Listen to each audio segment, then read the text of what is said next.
नमस्कार दर्शक बंधु मोर यह राशिफल कार्यक्रम को आपण मानक स्वागत। यही भिडटी कन्या राशि व्यक्तिशेष मान अत्यंत महत्वपूर्ण होगापी जाऊँगी कहीं आपण मैंने थंबनेल देखि सारी आम क्यों विषय आलोचना करने जाऊे। प्रथमतः 2026 आपण शुभमय हो एवं हार्दिक अभिनंदन 2026 मोर आम आलोचना करवा एमती किसी घटना माने जोटा कि ए 6टी घटना हेकरी ही रहिबो 2026 रे आपण लेखिकी मध्य रही पारंती।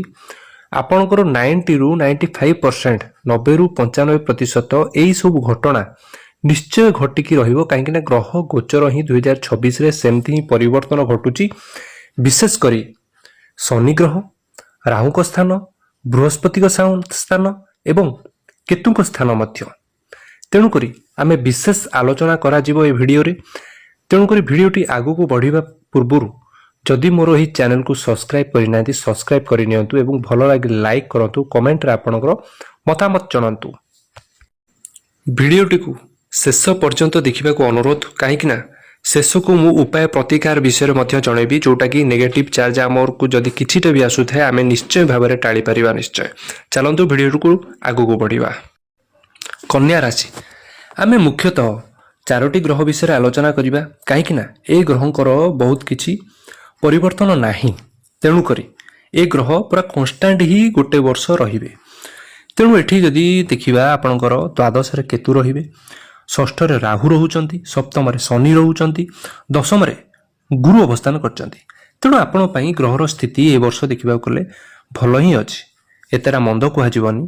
आपणकर 6टा जिनिस एटा हेइकरी ही रहिबो आपण ग्रह गोचर रे एटा देखा जाउची। निश्चय गुरुंकर परिवर्तन जून रे अछि, तेणु सप्तमाधि स्वामी द्वितीय को दृष्टि देवे। तेणु करी आपणकर पारिवारिक समस्या दूरीभूत हेबो। जेकोसी आपण जदि पूर्वरु कोनोसी प्रॉपर्टी डील करि पार नथिले, प्रॉपर्टी संबंधी काम करूछंती, कोनोसी को जमी जमा काम आपण बढ़िबो एवं कोनोसी जमी मध्य आपण परिवार रे मध्य मिसई पारंती। एठी परिवार को सपोर्ट मिलिबो आपणको तरफरु एवं परिवार सपोर्ट मध्य आपणको मिलिबो। एठी गुरुंकर स्वामी चतुर्थ दृष्टि रहउची जून पूर्वरु खास करिके देखा जिवो। आपणकर पारिवारिक समस्या हम जेमति कहले कुटुंबर जदि कोनोसी जमी जमा केस को नेकी बिगड़ी थिला ता मध्य सॉल्व हेबार बहुत अधिक चांसेस रहउची। निश्चय आपणको राशि रे ए वर्षर द्वितीय भविष्यवाणी राहु अछंती षष्ठ रे, केतु अछंती द्वादश रे, पूरा वर्ष ही रहिबे। जेमती कहली राहु एठी शनि को घरे अछंती, तेणु केतु एठी सूर्य को घरे अवस्थान करचंती। आ राहु शनि दुई जण मित्र मध्य अटंती। षष्ठ घर ऋणर होइथाय, कंपटीशन रो होइथाय।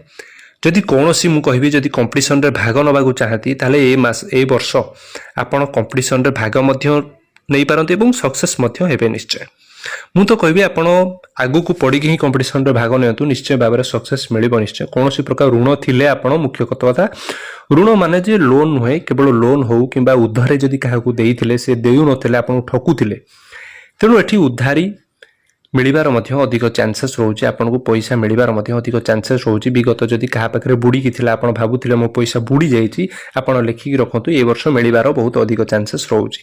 एवं एमिति भी हेइ पारे आपण जदि कोनोसी गृह निर्माण कार्य को जदि कोनोसी स्टडी क्षेत्र को जदि लोन नेबा पई चाहुथिले, लोन मध्य हेइ पानथला ताले ए वर्ष किछि ना किछि आपण को राशि रे लोन नबार मध्य संभावना बहुत अधिक देखा जाउची। निश्चय एठी जदि देखिबा आपण गेम स्पोर्ट्स रे मध्य अधिक भाग नबार एवं स्पिरिचुअल अधिक मात्रा रे स्पिरिचुअल ट्रैवल मध्य आपणकर रहिबो। धार्मिक स्थान यात्रा मध्य आपणकर रहिबो, से परिवार को नेकी हो, सांग साथी के नेकी हो किंबा आपण स्वामी स्त्री के मध्य।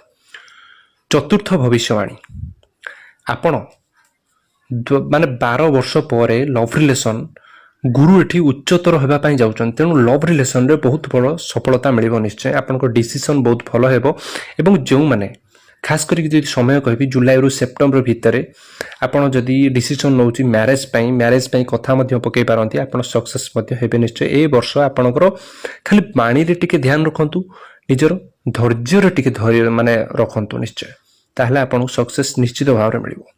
आपणकर पंचम भविष्यवाणीटी होउची 2026 आपण कैरियर क्षेत्र ଏଠି କ୍ୟାରିୟର କ୍ଷେତ୍ର ଆପଣଙ୍କର ଉନ୍ନତି ହେବ। ଶନି ଅଛନ୍ତି ସପ୍ତମରେ, ତେଣୁକରି ଶନି ସପ୍ତମରେ ଥାଇକି ପୁରା ବର୍ଷ ପ୍ରଥମକୁ ଦୃଷ୍ଟି ଦେଉଛନ୍ତି, ତେଣୁ ଆପଣଙ୍କ ମ୍ୟାନେଜମେଣ୍ଟ ଫିଲ୍ଡ ଭଲ ହେବ।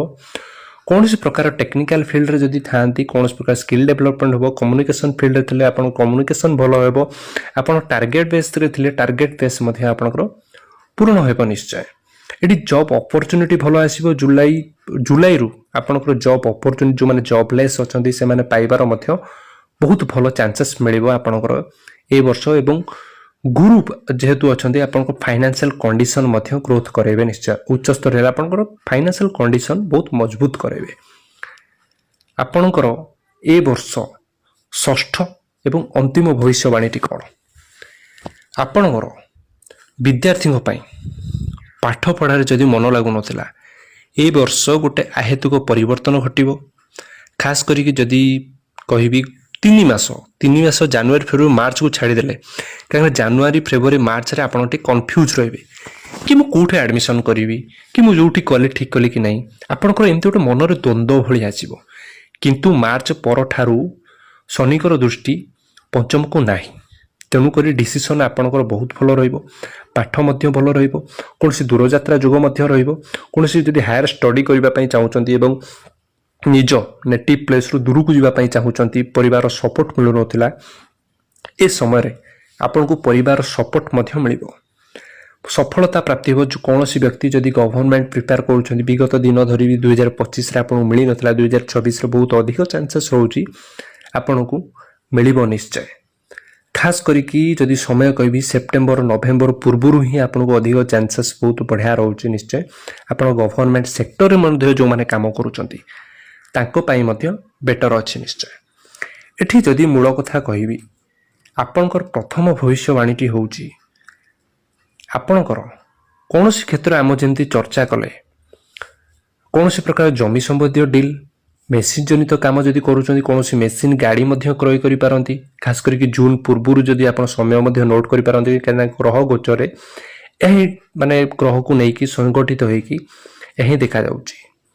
ଦ୍ୱିତୀୟ ଆମେ ଚର୍ଚ୍ଚା କଲେ ଆପଣଙ୍କର ରାହୁ ଶନି ଯେହେତୁ ମିତ୍ର ରହୁଛନ୍ତି, କମ୍ପିଟିସନ୍ ଋଣ ମୁକ୍ତି କିମ୍ବା କୌଣସି ଆପଣ ପିଲାମାନଙ୍କ ପାଠପଢ଼ା ପ୍ରତି ହେଉ, ଆପଣ ଗୃହ ନିର୍ମାଣ କାର୍ଯ୍ୟ ପ୍ରତି ହେଉ, କୌଣସି ଋଣ ମଧ୍ୟ ନେଇପାରନ୍ତି।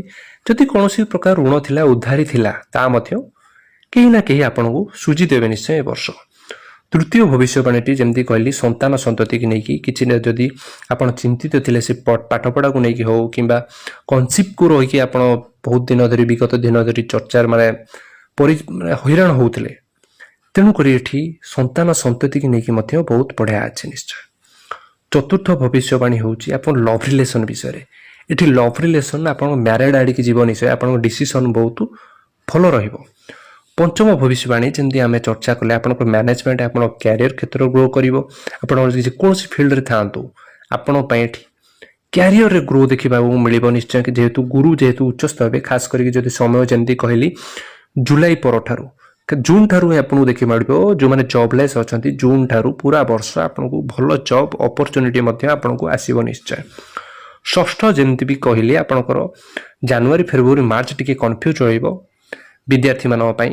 ତାପରେ ଗଭର୍ଣ୍ଣମେଣ୍ଟ ସେକ୍ଟର ଯେଉଁମାନେ କାମ କରୁଛନ୍ତି, ରାଜନୀତି କ୍ୟାରିୟର କରୁଛନ୍ତି ଏବଂ ବହୁତ ବଡ଼ ପଦବୀରେ କରୁଛନ୍ତି, ତାଙ୍କ ପାଇଁ ମଧ୍ୟ ଏଠି ଜୁଲାଇରୁ ବହୁତ ବେଟର ସମୟ ଆସିବ ନିଶ୍ଚୟ। ଆପଣ ଲେଖିକି ମଧ୍ୟ ରଖିପାରନ୍ତି। ଆପଣ ଏଇଟା ହେଉଛି ସଫଳତା ପ୍ରାପ୍ତିର ଯୋଗ ନିଶ୍ଚୟ ଜୁଲାଇ ପରଠାରୁ। ବିଦ୍ୟାର୍ଥୀମାନଙ୍କ ପାଇଁ ଭଲ, ଯେଉଁମାନେ କ୍ୟାରିୟରରେ ଅଛନ୍ତି ପୁରା ବର୍ଷ ଭଲ, ଖାସ୍ କରିକି ଜୁନ୍ ପରଠାରୁ ଆଉ ଟିକେ ବେଟର ହେବ ନିଶ୍ଚୟ। ଆସନ୍ତୁ ଜାଣିବା ପ୍ରତିକାର ଉପାୟ କ'ଣ କରିବେ, ଯେଉଁଟାକି ମନ୍ଦଗ୍ରହ ମାନଙ୍କୁ ଆମେ କିଛିଟା ମାତ୍ରାରେ କମ୍ କରିପାରିବା ନିଶ୍ଚୟ।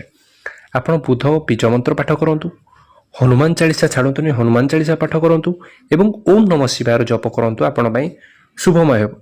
ଏବଂ ଏ ବର୍ଷ ହେଉଛି ସୂର୍ଯ୍ୟଙ୍କର ବର୍ଷ, ତେଣୁ ସୂର୍ଯ୍ୟ ଜଳ ଅର୍ଘ୍ୟ ପ୍ରଦାନ ଛାଡ଼ନ୍ତୁ ନାହିଁ। ପ୍ରତ୍ୟେକ ଦିନ ତମ୍ବା ପାତ୍ର କଲେ ଆଉ ଟିକେ ବେଟର। ତମ୍ବା ପାତ୍ର ଯଦିଓ ନାହିଁ, ଆପଣ ଯେକୌଣସି ପାତ୍ରରେ କରିପାରନ୍ତି, ସୂର୍ଯ୍ୟଙ୍କୁ ଜଳ ଅର୍ଘ୍ୟ ପ୍ରଦାନ କରନ୍ତୁ, ଆପଣ ପାଇଁ ଶୁଭମୟ ହେବ।